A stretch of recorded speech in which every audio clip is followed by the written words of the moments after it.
कभी कभी ऐसा होता है न्यूज़ नहीं होती, और कभी कभी ऐसा होता है न्यूज़ इतनी ज़्यादा होती है कि उसमें छानना बड़ा मुश्किल हो जाता है, कौन सी न्यूज़ चलाएं कौन सी नहीं चलाएं, पहले कौन सी रखेंगे बाद में कौन सी रखेंगे, और एक से बढ़कर एक न्यूज़ थी सारी, यानी यूँ कहें कि हर बॉल पर छक्का।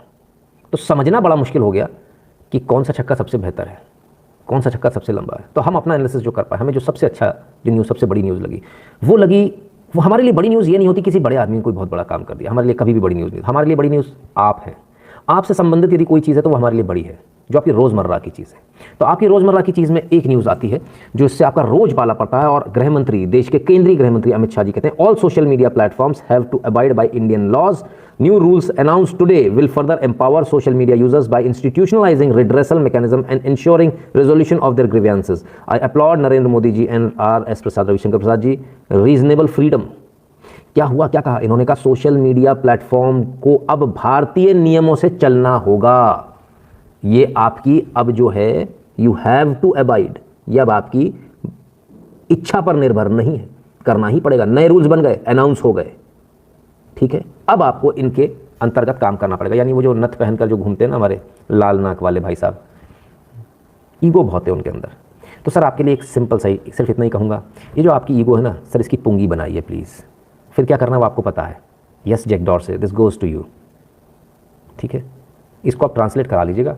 तो जैक डॉर्से तो आज बड़े परेशान हो गए, भारत सरकार ने कानून बना दिए, वही कानून है जिनके पीछे भी फटकार पड़ी थी सरकार को सुप्रीम कोर्ट से। क्यों नहीं बनाया? तो बन गए, गाइडलाइंस बन गई, गजट में पब्लिश होगी, जिस दिन गजट में पब्लिश होगी उसी दिन से लागू हो जाएंगे। 3 महीने के अंदर सब कुछ करना है। क्या क्या करना है ज़रा जल्दी से बता देता हूँ। क्यों बताऊँगा? क्योंकि ये आपसे सीधे संबंधित, इसका आपका रोज़ पल्ला पड़ना। कोई नया कानून बनता तो शायद हम आपको नहीं बताते, पर इस कानून को क्यों बता रहे हैं? मान लीजिए कोई मर्डर के केस में कानून बनता तो 302 को यहाँ पर रोज़ थोड़ी लगती है। मान लीजिए कोई धारा 341 है रास्ता रोकने वाली, वो आपकी रोज़ नहीं लगती आपके ऊपर, या आप किसी पे रोज़ नहीं लगवाते। गाली गलौज का 294 का केस रोज़ नहीं बनता, जान से मारने की धमकी 506 का केस भी रोज़ नहीं बनता, झापड़ मारना 323 का केस, खरोच आ जाना, किसी धारदार चीज़ से मारना 326, ये केसेस रोज़ नहीं होते। रोज़ कौन से होते हैं? आप डेली जैसे आप मोबाइल उठाते हो तब आईटी एक्ट आप रोज पर डे आप आईटी एक्ट से आपका पल्ला पड़ता है, और आपको नहीं पता कब कहाँ उलझ जाओगे। और आज आप परेशान हो कि जब जिसका मन आ रहा है बैन कर दे रहा है, चाहे वो ट्विटर हो, आज तो नाम लेंगे हम क्योंकि आज हमें आज़ादी मिली है सही मायने में। वो जो आज़ादी चिल्ला रहे थे वो तो भाड़ थे, हमें सही मायने में आज़ादी आज मिली क्योंकि आज हम नाम ले सकते हैं कि यस ट्विटर, फेसबुक, यूट्यूब, इनका जब मन आता था तब ये बैन कर देते, लेकिन अब नहीं कर पाएंगे। अब पप्पा ने मना कर दिया है, बोले अब अगर शैतानी करी तो कान पकड़ के एक रैपट पड़ेगा गाल पर। तो अभी नाक लाल थी ना बेटा जैक डॉर्से से, गाल भी लाल हो जाएगा, और वो नथ जो है ना वो नाक से निकल जाएगी, है ना? समझ में आया? इसलिए ये कानून आपके लिए बहुत काम की चीज़ है, ठीक है। और क्यों काम की चीज़ है आप इसको देखिए, इस पूरे एनालिसिस को आवश्यक रूप से ज़रूर देखिए और सबको बताइए कि क्या सरकार ने किया, इससे पहले कि लोग झूठ बोले, है ना। सच सामने आना चाहिए, और सच क्या है वो मैं आपको बताता हूँ। गवर्नमेंट, और ये जो मैं आपको दिखा रहा हूँ ये ministry of electronics and information technology, ठीक है, वहाँ से आया हुआ जो पीडीएफ है वो हम दिखा रहे हैं आपको, ठीक है। Government notifies information technology intermediary guidelines and digital media ethics code, यानी IGDMEC रूल्स 2021 बन गया।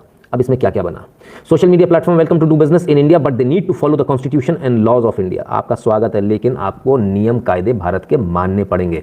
Social media platform can certainly be used for asking question and criticise. बिल्कुल आप क्रिटिसाइज कर सकते हैं, सवाल पूछ सकते हैं सरकार से और सरकार के बाहर भी। Social media platform have empowered ordinary users but they need accountability against it's misuse and abuse. Yes, ये जो 2 चीज़ है इस पर बहुत आवश्यकता थी काम करने की, और वो काम हो रहा है। अब कैसे होगा कि ये एम्पावर करेगा जो ऑर्डिनरी यूजर है, ठीक है ना, उसमें embodying a mechanism for redressal जो अभी तक नहीं था in that timely resolution for grievance, ये सारा ही करेगा। तो ये एक ऊपर का जो पूरा हिसाब किताब है वो है। आइए हम आपको अंदर लेकर चलते हैं कि इसमें क्या क्या हुआ। इन्होंने देखा कि सरकार ने देखा, बहुत सारे लोगों ने, ये तमाम सारा इसका बैकग्राउंड है कि सरकार ने तमाम सारे लोगों से जानकारी मंगवाई, 2018 में मंगवाई थी कि हमको क्या क्या बदलाव करना चाहिए। लोगों ने, बहुत सारे लोगों ने उसमें अपने सुझाव भेजे, कुछ काउंटर सुझाव भी मिले, 80 काउंटर सुझाव भी थे उसमें। और सुप्रीम कोर्ट ने बार बार टाइम एंड अगेन सरकार को बार बार बोला सो मोटो कंसाइंस लेके कि भाई आप इस पर नियम बनाइए, कानून बनाइए, गाइडलाइंस बनाइए। तो धीरे धीरे बनना शुरू हुआ है। तो ये बैकग्राउंड है इसका। अब इसके बाद में क्या होता है कि इंटरमीडिएटरी बता रहे हैं इन्होंने, अपना जो रजिस्ट्रेशन कराया, जब उस समय जो सरकार थी जिसने इन सब के रजिस्ट्रेशन किया, तब इंटरमीडिएटरी माना गया। कोई भी जो इंटरमीडिएटरी होता है उसके ऊपर लाइबिलिटी बहुत कम होती है, तो इन्होंने बहुत चालाकी से अपने आप को इंटरमीडिएटरी बता दिया, जबकि ये प्लेटफॉर्म है। It is not a intermediary, alright, they are not platform, they are not intermediary, they are platform. वहाँ कोई ऐसा मैंने भेजा और किसी और को मिला वही मैं लेने के लिए बैठा हुआ, ये बीच का आदमी, ऐसा नहीं है। पब्लिक और मेरे बीच की बात है, तो यहाँ से तो मैं ब्रॉडकास्ट कर रहा हूँ ना, तो ये तो स्टेज इनका है ना, तो ये तो प्लेटफॉर्म इनका है ना, तो ये इंटरमीडिएटरी कैसे हो गया? या तो आप मेरे को अकाउंट बनाने दो कि आप भारत की पब्लिक को आपको दिखाना है, या मुझे अकाउंट मत बनाने दो। आप इंटरमीडिएटरी करके कैसे बच सकते हो? पहली बात। सो ये अभी भी इंटरमीडिएटरी जो है ये गलत शब्द है, इनके लिए प्लेटफॉर्म शब्द का इस्तेमाल होना चाहिए, ठीक है ना। चलिए, तो अब इसमें क्या क्या हुआ, क्या क्या इसमें रूल्स हुए, कौन कौन से रूल बने, आइए देख लेते हैं। Due diligence to be followed by intermediaries. क्या ड्यू डिलिजेंस करना है? Rules prescribe the due diligence that must be followed by intermediaries including social media intermediary in case due to diligence is not followed by intermediate safe harbour provisions will not apply to them. ठीक है, मैं इसको थोड़ा बड़ा कर देता हूँ ताकि आप लोगों को थोड़ा आराम से आसानी से दिखे। ठीक है, I guess this is better और दिस इज बेटर, राइट? या दैट्स बेटर। तो यानी यहां पर इन्होंने बोला सेफ हार्बर प्रोविजंस जो सबको मिले हुए हैं, ये प्रोविजंस खत्म हो जाएंगे यदि इन्होंने ड्यू डिलिजेंस नहीं किया। अब ड्यू डिलिजेंस क्या है? अब जरा ड्यू डिलिजेंस को समझ लीजिए आप। ड्यू डिलिजेंस ये है कि आपके जो अकाउंट होल्डर्स हैं उनका ड्यू डिलिजेंस आपको करना है, जिसे आप केवाईसी बोलते हो, नो योर कस्टमर बोलते हो। यानी अब आपके मोबाइल पर एसएमएस आएगा, मैंडेटरी हो जाएगा कि भाई आपके मोबाइल पर एसएमएस आएगा, मोबाइल नंबर से आपका खाता चलेगा, जो भी आपने अकाउंट खोलना है फेसबुक, ट्विटर या यूट्यूब पर या किसी भी और जगह। तो आप कुछ भी गड़बड़ नहीं करेंगे। गड़बड़ करेंगे तो आपका अकाउंट नंबर है उनके पास में, वो सरकार को दे देंगे तुरंत, ठीक है ना, और सरकार आपको उस नंबर से पकड़ लेगी। सवाल उठता है कि नंबर सही है या नहीं। तो अगर गलत नंबर होगा तो जल्दी बंद हो जाएगा क्योंकि अब तो थंब इंप्रेशन वाला आ गया। इसके अलावा हो सकता है भविष्य में इसको और भी कुछ कार्ड्स वगैरह से, पैन कार्ड या आधार कार्ड से लिंक करना भी कंपलसरी हो सकता है। फिलहाल अभी ड्यू डिलिजेंस की बात है, तो कम से कम ड्यू डिलिजेंस में इतना तो है कि मोबाइल नंबर तो आपका जाएगा, राइट? एक चीज़ हो गई। अब आते हैं जो सबसे बड़ी बात है। वो बड़ी बात क्या है? वो बड़ी बात ये है आपके लिए ग्रीवेंस रिड्रेसल मैकेनिज्म। ठीक है, जरा ग्रीवेंस ड्यू डिलिजेंस वाली बात को जरा मैं 1 मिनट के लिए रोक देता हूँ, जरा 1 मिनट के लिए बताता हूँ। जैसे किसी ने बोला अमरीक भाग यहाँ से, दाल नहीं गल गया, कोई बात नहीं। तो जो अमरीक जो हैं, ऐसे जितने भी लोग हैं, ये अभी तक क्या है, ये फर्जी अकाउंट बनाकर आ जाते हैं। अब ड्यू डिलिजेंस में फर्जी अकाउंट बनाकर नहीं आ पाएंगे। क्यों? क्योंकि इनका नंबर एक बार जो रजिस्टर्ड हो जाएगा उससे एक ही तो अकाउंट खुलेगा, दो थोड़ी खुल जाएंगे। वो तो कहेगा this number already exist, it is associated with another account. तो ये जो अभी जो फर्जी अकाउंट खुल रहे थे ना, ये बंद हो जाएंगे, बहुत ना के बराबर रह जाएंगे। जिसके घर में 2 फ़ोन होंगे वो दूसरे से बना लेगा। तो लेते रहना सिम, और महीने के एंड में बीच में कभी भी वो कह देगा कि लॉग आउट हो गए, OTP दोबारा भेज रहे हैं, तो उस सिम को भी रिचार्ज करा के रखना पड़ेगा। तो इतना खर्चा आपको करना पड़ेगा। और कितनी सिम लेंगे वो देखेंगे कि एक आदमी को 9 सिम से ज़्यादा मिल नहीं रही है फिलहाल। तो चलिए आगे चलते हैं। तो दूसरा है ग्रीवेंस रिड्रेसल मैकेनिज्म। अब ग्रीवेंस रिड्रेसल मैकेनिज्म क्या है, ज़रा इसको भी समझ लीजिए। जितने भी यहाँ थे ना जो फर्जी अकाउंट बनाते थे, जो अकाउंट बनाते थे सही लोग, और उनके जो अकाउंट डिलीट हो जाते थे, उसके लिए है ग्रीवेंस रिड्रेसल मैकेनिज्म। यहाँ क्या होगा ग्रीवेंस रिड्रेसल मैकेनिज्म में? इंटरमीडिएटरी को अपॉइंट करना पड़ेगा ग्रीवेंस ऑफिसर, जो कंप्लेंट से डील करेगा, और नाम और कॉन्टैक्ट नंबर उसको शेयर करना होगा ऐसे ऑफिसर से, और ग्रीवेंस ऑफिसर को एक्नॉलेज करनी पड़ेगी कंप्लेंट 24 घंटे में, विदिन 24 आवर्स। तो जो ग्रीवेंस ऑफिसर, यदि आपको कोई प्रॉब्लम है, आपने बोला मेरा अकाउंट सस्पेंड हो रहा है या फलाना हो रहा है या किसी ने मुझे ट्रोल किया या ऐसा हुआ, तो ग्रीवेंस मैकेनिज्म है। आपके घर के लोगों की कई सारी हमने ऐसी चीज़ें देखी कि आपके घर के लोगों को जो है उठा के फोटो कोई मॉर्फ करके डाल देता है, गलत फोटो बनाता है, महिलाओं के साथ अक्सर होता है। तो 24 घंटे के अंदर उसको एक्नॉलेज करना है बंदे को, और विदिन 15 डेज रिजॉल्व कर देना है, विदिन 15 डेज, ठीक है, फ्रॉम इट्स रिसिप्ट। 15 दिन के अंदर इसको ये कर देना है, ठीक है, क्लियर है? थोड़ा और आगे चलते हैं। यानी आपकी 2 चीज़ें, फेक आईडी वाली प्रॉब्लम खत्म हो गई, और अगर कंप्लेंट करनी है तो उसमें 15 दिन के अंदर निराकरण करना, और उस निराकरण के बाद भी और ऊपर अपील है, ठीक है। इसके बाद आप कोर्ट में जा सकते हैं, तमाम सारे ऑप्शन है। अब इसके अलावा क्या है? Ensuring online safety and dignity of users, specially women users. वही जो अभी हाल हमने आपको बताया कि जो न्यूडिटी है, इस तरह की जो चीज़ है वो हटाया जाएगा। कैटेगरी जो है सोशल मीडिया की, 2 कैटेगरी डाल दी गई हैं इंटरमीडिएटरीज की, ठीक है, 2 कैटेगरीज। पहला जो बड़े सोशल मीडिया प्लेटफॉर्म है, यानी ऑलरेडी जो फेसबुक, ट्विटर है, जिनके पास करोड़ों हैं, ठीक है ना। दूसरे वो हैं जो सिग्निफिकेंटली लेस हैं, है ना, और जो सिग्निफिकेंट है वो अलग है, सिग्निफिकेंट सोशल इंटरमीडिएट, ठीक है। तो जो रूल हैं वो सोशल मीडिया सिग्निफिकेंट जो सोशल मीडिया इंटरमीडिएटरीज है उनको फॉलो करने हैं, एडिशनल टू ड्यू डिलिजेंस। अब एडिशनल टू ड्यू डिलिजेंस क्या है? ड्यू डिलिजेंस तो पहला वाला बता दिया आपको, मोबाइल पर एसएमएस आएगा। अब एडिशनल ड्यू डिलिजेंस क्या, उसमें क्या उनको और करना है?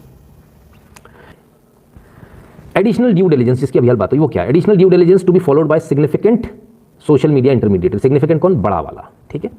टू अपॉइंट, पहले वाले को तो सिर्फ वो करना था, है ना, ग्रीवेंस ऑफिसर करना था। अब यहाँ पर इनको और क्या करना है? Appoint a chief compliance officer. Chief compliance officer भी इनको अपॉइंट करना है, जो रिस्पॉन्सिबल होगा, ठीक है, रूल्स सर, और ये आदमी जो है भारत में रहने वाला होना चाहिए, to be resident in India, ये कंपल्शन है, ठीक है ना। चीफ कंप्लायंस ऑफिसर भारत में रहने वाला होना चाहिए, कंप्लायंस करेगा। नोडल कॉन्टैक्ट पर्सन जो 24/7 कोऑर्डिनेशन करेगा लॉ एनफोर्समेंट एजेंसी यानी पुलिस, थाना, कोर्ट, कचहरी, इसके लिए नोडल कॉन्टैक्ट पर्सन बनाना पड़ेगा, ये भी भारत में रहना इसका कंपलसरी है। इसके अलावा रेजिडेंट ग्रीवियंस ऑफिसर एक और अपॉइंट करना पड़ेगा, जिसका फंक्शन होगा कि वो रिड्रेसल मैकेनिज्म को देखेगा, और ये आदमी भी कंपलसरी है, भारत में रहना चाहिए। इसके अलावा इन्हें मंथली कंप्लायंस रिपोर्ट देनी है, ये मंथली कंप्लायंस रिपोर्ट देनी है जो बड़े हैं कि इनके पास कितनी कंप्लेंट्स आई थी, कुल कितनी कंप्लेंट्स आई और कुल कितनी कंप्लेंट्स इन्होंने उसमें निराकरण किया, क्या निराकरण किया, ये भी इनको सरकार को बताना होगा, यानी मंथली कंप्लायंस रिपोर्ट जाएगी, ठीक है ना। फर्स्ट ओरिजिनेटर, यानी आपने कोई भी पोस्ट डाली है, कोई भी शेयर हो रहा है, कोई वीडियो डाउनलोड करके भी भले आप डाल रहे हो, उसके लिए identification of the first originator of the information, तो ये सबसे पहले वीडियो कहाँ से आया था, ठीक है, ये आपको बताना पड़ेगा, सबसे पहले कहाँ से आया ये आपको वहाँ बताना पड़ेगा, राइट। तो अब क्या करें, यानी जो लोग डाउनलोड भी कर लेते और अपने नाम से चढ़ा देते वीडियो, शेयर नहीं, वो भी पकड़ में आएगा, पहली बार किसने डाला था ये वीडियो वो बताना पड़ेगा, उसको भी पकड़ना पड़ेगा, ठीक है। चलिए मैं एक जवाब देता हूँ। अभिषेक वकील जी हैं, कहते हैं रूट एंड्रॉयड डिवाइस में serial number, device number, IMEI number सब बदल सकते हैं। आपकी जानकारी के लिए बता दूं सर कि इसमें 7 साल की सज़ा है, अगर आपको नहीं पता है तो, है ना, मैं बता देता हूँ, इसमें 7 साल की सज़ा, मुझे भी पता है, हमको भी आता बदलना, आता हमको भी है, करता कोई नहीं है, 7 साल की सज़ा। दूसरी बात, इसके ऊपर एक और होता है लॉक, ठीक है ना, वो नहीं बदला जा सकता, इसके बावजूद पकड़ में आ जाता है फ़ोन IMEI बदलने के बाद, ठीक है। तो आप उसमें सिम कितनी भी डालेंगे कोई फ़र्क नहीं पड़ने वाला, so everything will be there. अब इंटरमीडिएटरी का जो है shall not be required to disclose content of any message, यानी इंटरमीडिएटरी को एक रिलीफ दिया गया कि भाई आप मैसेज जो है उसका कंटेंट आपको डिस्क्लोज नहीं करना, वो आप छुपा सकते हो। तो जो लोगों को ये प्राइवेसी सीक्रेसी वाली जो बातें होती वो आप आराम से उसमें कर सकते हैं, उसके लिए इंटरमीडिएटरी को यानी कि बड़े प्लेटफॉर्म को कहीं रोका नहीं जा रहा है। तो जितनी दादागिरी थी वो तो सब निकल ही रही है, ठीक है। चलिए थोड़ा और आगे चलते हैं। इसमें एक बहुत अच्छी चीज़ करिए जिसके लिए आप लोग हमेशा से परेशान रहते थे, ब्लू टिक। तो उस ब्लू टिक के लिए क्या किया, वॉलंटरी यूज़र वेरिफिकेशन मैकेनिज्म, यानी कोई व्यक्ति यदि वॉलंटरीली चाह रहा है कि मुझे अपना वेरिफिकेशन कराना है, खुद से चाह रहा है, तो उसका मैकेनिज्म आपको बनाना पड़ेगा जो सबके लिए सामान्य होगा, सबके लिए एक जैसा होगा, ठीक है। तो उस वॉलंटरी में आप जाओगे, अप्लाई करोगे, और यदि आप पूरा करते हो तो आपको वेरिफिकेशन आपका होगा, और उसके अलावा आपको बाकायदा वेरिफिकेशन मार्क भी मिलेगा, विजिबल वेरिफिकेशन मार्क, ठीक है, लिखा हुआ है, accounts and provided with demonstrable and visible mark of verification, ठीक है, giving users an opportunity to be heard. अब ये सबसे बड़ी बात है, इसमें क्या है कि जो मन आया जैसे आया, किसी को भी कभी बैन कर दिया, तो ये नहीं कर पाएंगे। आपको बैन करने से पहले आपको व्यक्ति को नोटिस देना पड़ेगा कि भाई ये आपने ये गलती करी, हम आपको ये नोटिस दे रहे हैं। उसके बाद उसके पास अपील का अधिकार होगा कि मैं आपसे सहमत नहीं हूँ, मैं इसकी अपील कर रहा हूँ, इसके बाद आप उसको बैन कर सकते हो। जो अभी मैंने ना कभी भी उठाया, सस्पेंड कर दिया, खटाक से गायब कर दिया, वो नहीं कर पाओगे आप। तो ये बड़े जो यूज़र्स हैं, जो बड़े जो प्लेटफॉर्म्स हैं, ट्विटर, फेसबुक, अब इनके लिए तो बड़ी मुश्किल हो गई है ना। तो जब ये इतनी मुश्किल हो गई तब फिर परेशानी भी हो जाएगी, क्योंकि आप लोग कोर्ट केस करेंगे अगर आपने बैन किया तो अब इनके लिए बैन करना इतना आसान नहीं रहा, ठीक है।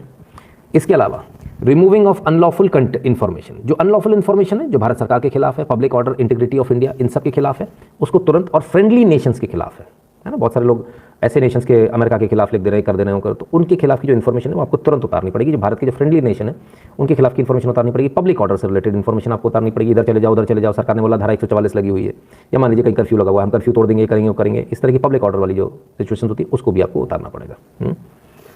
तो अभी यहाँ खत्म नहीं हुआ, अभी तो सोशल मीडिया भी और है। इसके अलावा एक इनको ड्यू डिलिजेंस करना पड़ेगा for significant social media intermediaries. अब ये कब करना पड़ेगा ये देख लीजिए। जिस दिन पब्लिश होगा, ये जिस दिन पब्लिश हो जाएगा गजट में, उसके बाद इनको एडिशनल ड्यू डिलिजेंस करना पड़ेगा सोशल मीडिया इंटरमीडिएटरीज को, जो कि 3 महीने के अंदर करना है पब्लिकेशन की डेट से, विद इन 3 मंथ्स, ठीक है, 3 महीने के अंदर। यानी अब जो फर्जी अकाउंट हैं, जो घोस्ट अकाउंट है, जो ट्रोल हैं, जो गाली देने वाले लोग हैं, इनके दिन तो खत्म हो गए। अब ये कहाँ जाएंगे? तो इनका तो खेल हो गया, क्योंकि अब तो सारी चीज़ें लगेंगी। आपका पैन कार्ड भी लग सकता है, हो सकता है आपका आधार कार्ड भी लग जाए, हो सकता है आपका जो सिम है उससे वो वेरीफाई भी हो जाए कि ये सिम किसके नाम पर है और आपने आधार कार्ड किसका लगाया है। तो फर्जी सिम भी ले ली तो भी फ़ायदा नहीं होने वाला, क्योंकि आधार कार्ड लगना है, उसके बाद भी वो लगातार चलेगा। तो अब तो बड़ा मुश्किल होने वाला है। खैर, इसे कहते हैं सोशल मीडिया पर बिल्ला कूदत। वाट लगा दी बिल्कुल तरीके से, बहुत बेहतरीन बनाया। अभी इसमें एक चीज़ और होनी चाहिए थी। इस पूरे एपिसोड में जो सबसे बड़ा काम होना था वो ये होना था कि किस कंट्री से ये आ रहा है कमेंट, वो भी साथ में शो होना चाहिए। यदि वो भारत का है तो ठीक है, भारत के बाहर का है तो वो भी शो होना चाहिए। प्रणशील, मुझे पता है ये आपने ही कराया है, वरुण कुमार जी कहते हैं। वरुण जी देखिए, 2018 से मुहिम चल रही थी, सभी ने भेजे थे सुझाव, हमने भी भेजे थे। एक सुझाव ये भी था जो छूट गया है, जिसको मैं बार बार बोल रहा हूँ, यदि भारत के बाहर से कोई कमेंट कर रहा है, भारत के अंदर से कमेंट कर रहा है, कोई आवश्यकता नहीं कंट्री दिखाने की, लेकिन कमेंट यदि भारत के बाहर से आ रहा है तो उस पर लिख करना चाहिए फलानी कंट्री से। उसमें एक चीज़ और होनी चाहिए कि किसी ने एक कमेंट किया अभी जिम्बाब्वे से, दूसरा कमेंट उसने किया 1 घंटे बाद अमेरिका से, अकाउंट बैन हो जाना चाहिए ऑटोमेटिकली, कि इतनी जल्दी तो हो नहीं सकता, प्रॉक्सी कर रहा है और उसके ऊपर एक मुकदमा दायर हो जाना चाहिए, इसको ढूंढो ये IP एड्रेस है कहाँ का और उसको जेल भेजो, क्योंकि 7 साल तक की सज़ा है, ठीक है, फेक IP यूज़ करने पर, ठीक है। तो सब ऊटपटांग नाम वाले ID बंद होंगे, जो उल्टे सीधे सब बंद होने वाले। तो ये तो बड़ा अच्छा हुआ। अब सोशल मीडिया की बात देखिए, बहुत सारे लोग परेशान थे, लोग गाली देना, महिलाओं को गाली देना, परिवार की फोटो उतार लेना, उनको मॉर्फ करना, उस पर गंदी गंदी तस्वीरें बनाना या उस पर गंदी गालियाँ लिखकर फिर उसको अपलोड करना। लोग परेशान थे, पुलिस के पास जाते, पुलिस कुछ करती थी। लोगों को एक्चुअली एक वर्चुअल रेप होता था सोशल मीडिया प्लेटफॉर्म्स पर, चाहे वो फेसबुक हो, ट्विटर हो। मैंने बहुत सारी लड़कियों को, बहुत सारे अच्छे सम्मानजनक लोगों को परेशान होते देखा, बैंक मैनेजर्स हों, डॉक्टर्स हों, तमाम सारे लोगों, सबको परेशान है। और परेशान करने वाला कौन होता था मालूम है? जो झाड़ू लगाता है, जिसकी कोई हैसियत नहीं, कोई औकात नहीं, वो ट्रोल करने आता था। तो अब वो सारी चीज़ें बंद हो गई। ये जो चीज़ है ना, ये आपका परिवार सुरक्षित किया। जो मेंटल ब्रेकडाउन हो जाता था ना बंदे का, नर्वस जो उसका सिस्टम पूरा हिला दिया जाता था, उसका नर्वस ब्रेकडाउन हो जाता था, उससे अब बचेगा आदमी। अब उसे डर नहीं होगा सोशल मीडिया पर लिखने में कि मेरे को इस तरह से ट्रोल किया जाएगा अगर मैंने कुछ लिखा तो ट्रोल्स तो अब खत्म होने वाले हैं, और जो फेक अकाउंट है वो भी खत्म होने वाले हैं। तब क्या होगा? तब इस देश में थोड़ी शांति रहेगी, इस देश में बहुत अच्छे से लोग बात करने वाले और अच्छे लोग आ जाएंगे, है ना। Sir I keep multiple email accounts for different purposes, what will that be stop? नहीं, ये सोशल मीडिया के लिए है, ईमेल के लिए नहीं है, ठीक है। सोशल मीडिया और ईमेल में बहुत फर्क है। ईमेल अभी भी आप मल्टीपल रख सकते हैं, सोशल मीडिया अकाउंट मल्टीपल नहीं रख पाएंगे, क्योंकि वो आपका नंबर मांगेगा, फ़ोन नंबर मांगेगा, ठीक है। तो इसलिए अब इतना आसान नहीं होगा।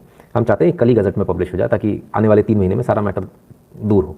और जो नथ पहन के घूमते हैं ना भाई साहब, जिनको लगता है कि वो कुछ भी कर सकते हैं, फ्रीडम ऑफ स्पीच का क्या होगा? फ्रीडम ऑफ स्पीच असली अकाउंट के लिए पूरी बरकरार है, फर्जी अकाउंट वालों के लिए कोई फ्रीडम ऑफ स्पीच नहीं है।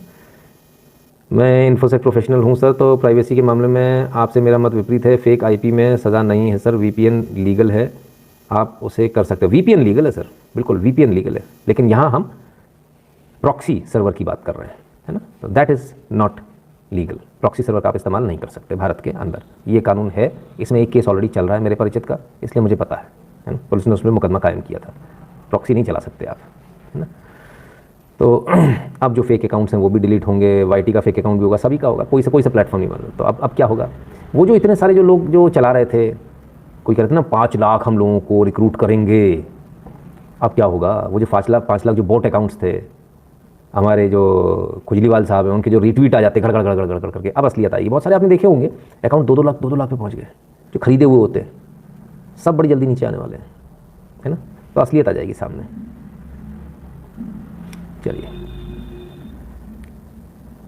हाँ, अब अवार्ड वापसी होगी, इसलिए तो मैं आपको पूरा बता रहा हूँ। अब इसके अलावा ये तो बात सोशल मीडिया, जहाँ वर्चुअल रेप्स होते थे, जहाँ वर्चुअल बुलिंग होती थी, एक्चुअल बुलिंग होती थी, जहाँ आप देखा जाए तो एक गंद मचा दिया था इस पूरे सोशल मीडिया पर। आपने देखा होगा, कई सारी जगह हमने देखा, हम कई सारे यूट्यूब चैनल्स भी देखते हैं, कई फेसबुक भी देखते हैं, ट्विटर भी देखते हैं, लोग गालियों की भरमार रखते हैं। हालांकि हम तो अपने बड़े स्ट्रिक्टली इस मामले को बोल कर रखते हैं, भाई गालीबाजी नहीं चलेगी, बात क्या नहीं बात कहो, नहीं तो जल्दी से बाहर निकल लो। अनिल जी धन्यवाद sir. Bomb find out near Ambani house, okay sir. So खैर हाँ, टेलीग्राम पे PDF डाल दूंगा सर। जिनका अकाउंट 7-8 साल से, उनका क्या होगा? जिनका अकाउंट है उनको भी एक वेरिफिकेशन आएगा कि सर आप अपना वेरिफिकेशन करा लो, SMS आएगा, नंबर डाल दो किस नंबर से है। और वैसे तो ज़्यादातर को ऑलरेडी नंबर से अटैच कर चुका है फेसबुक, ट्विटर भी शायद कर चुका, नहीं किया होगा तब कर लेगा, है ना। तो वो सिंपल है, OTP आएगा, OTP डालना है, आपका अकाउंट वेरीफाई हो गया। इसके बाद जिसको ब्लू टिक चाहिए वेरीफाई कराना, वो फिर अपने तमाम सारे तामझाम देगा कि भैया मेरा आधार कार्ड ये, मेरा पैन कार्ड ये, मेरा ये वो सारी चीज़ें अलग है। कि ज़रा लाइक कर दीजिएगा, वीडियो को शेयर कर दीजिएगा अपने मित्रों से, चैनल को सब्सक्राइब करने के लिए जो बोल दीजिएगा जिन्होंने अभी तक नहीं किया, और बगल वाली घंटी बजा ले, क्योंकि नोटिफिकेशन तभी आएगा जब घंटी बजी होगी बगल वाली, है ना। उसमें 2 एरो बनकर आ जाता है साइड में, और है ना, तो घंटी बजे का निशान देखने लगता है, हाँ घंटी बज गई। इसके अलावा थोड़ा सा डिस्क्रिप्शन खोलिएगा, जहाँ ना लिखा है ना किस बारे में वीडियो है, उसमें आइएगा, नीचे आइएगा, एक टेलीग्राम चैनल की लिंक दी है, उसको क्लिक कीजिएगा, चैनल पर पहुँच जाएंगे, सब्सक्राइब कर लीजिएगा, और उसमें भी जाके ऑल नोटिफिकेशन को ऑन कर लीजिएगा। लोग नोटिफिकेशन को ऑन नहीं कर रहे, तो टेलीग्राम पर भी उनको नोटिफिकेशन नहीं मिल रहा है ना, पोस्ट नहीं दिख रही है। और तीसरी बात, सबसे ज़रूरी बात, थोड़ा और नीचे आइएगा, डिस्क्रिप्शन में ही, वीडियो के डिस्क्रिप्शन में, वहाँ गूगल फॉर्म मिलेगा, उस गूगल फॉर्म को भर दीजिएगा, ठीक है ना। तो हम आप जुड़े रहेंगे, हर तरह से हर बार जुड़े रहेंगे। और इस वीडियो के लिए कीमती समय निकालने के लिए बहुत बहुत धन्यवाद।